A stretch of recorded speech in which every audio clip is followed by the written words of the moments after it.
It's been a traumatic back and forth over the last 17 years for the families of Kimberly Graham's victims. After a series of arrests and releases, it seems now that Graham may be back in custody for good. Graham went back to jail Saturday after a federal appeals court overturned a ruling from last June that let her walk free. A lot has happened since the accident, so I sorted through the big dates of the case. On November 9th, 2007, Graham was driving drunk and hit 5 people near the Backyard Bar in East Tulsa. She left the scene of the accident but turned herself in to police the next day.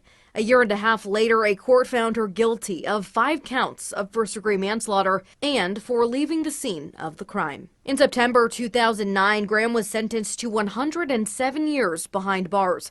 20 years for each life she took, and 7 for driving off. After more than a decade of serving time, Graham appealed her conviction because of the McGirt ruling and was released. 2 years later, in April of 2023, the court went back on that decision to release her because her conviction was complete before the McGirt ruling was established. But a court released Graham 2 months later, saying her 14th Amendment right to due process was violated. That brings us to now. A federal appeals court decided on Friday that Graham's constitutional rights were not compromised and says she should finish her sentence out. She was booked into Tulsa County Jail Saturday evening.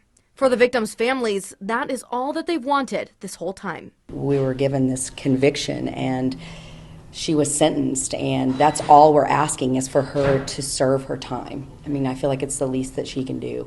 I reached out to Graham's attorney, Richard O'Carroll, to see if they had any plans to attempt to overturn this latest ruling. I never heard back. Reporting in Tulsa, Stef Manchen, 2 News, Oklahoma.